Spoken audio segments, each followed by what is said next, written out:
membro da Comissão Gerência Cultural, Seina Sicília, a declarar que o dia 28 de março de 2026, oficialmente, a marca o início de Luna Cultural. Durante a inteira Luna, tem uma série de atividades diversificadas que tem como meta não somente celebrar o Dia de Rincón, sino também fortalecer valor, tradição e orgulho da comunidade rinconero. Para 28 de março de 2026, também nós estamos iniciar a Luna Cultural para 2026. De maneira sempre, nós temos uma luna de programação para o que trata de celebração do Dia de Rincón, diferentes atividades que sostenem a cultura rinconero. Então, agora, nós iniciamos.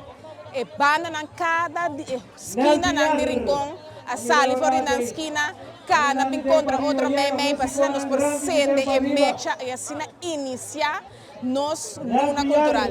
Nós estamos sumamente contentes com a organização, que nós podemos mirar aqui, preparação de lunas, a culminar no próximo evento, tem mais para baixo, mas seguro nós estamos satisfeitos para esse mecha 2026.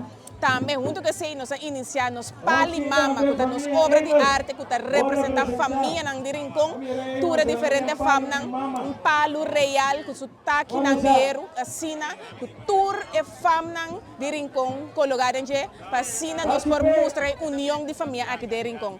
Nós estamos sumamente orgulhosos de arte aqui, seguro algo pode para quedar, então assim, nós podemos estar orgulhosos da união ancrada de Rincón aqui. Francisco Bobuchi Yanga a enfatizar que a roupa de dedicação e amor para a cultura e comissão junto com o povo de Rincón está duro para realizar diferentes atividades. Segundo Yanga, a celebração não é somente uma festa, sino uma forma de unir a comunidade e mostrar a riqueza cultural que o Rincón tem para oferecer. Bom venir aqui presente de Meimei de Rincón. Para nós vamos iniciar algo muito importante para nós tour, cada de nós aqui presente. Pero prometo que assim esse aí, laga mi visa essa aqui. Awe mahinta mi alanta com dolor mais grande mês. Como não quer, como não chega aqui na mês awe. Pero segundo dia da bai, me pora cumprir que dia. Mas someti tarefa muito grande para fazer. Pensei que não vou dormir. Maluco me está, pero me está assim. Shonan, nós também conhecemos nossa luna. Nossa luna para nós tour desfrutar, gozar, criar amistade e unir cada de nós juntos. Isso aí é importante para nós tour aqui no mundo. Para nós ter união. Não criba no mundo.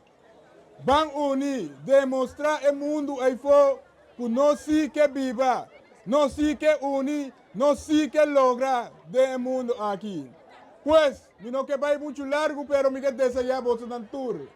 Tour que está presente, tour que está escutando, tour que tem intenção de chegar em luna aqui, van gozar. Passou para você não está assim, com mil amor não está assim, para você na tour disfrutar de nosso ambiente cultural aqui de Rincón.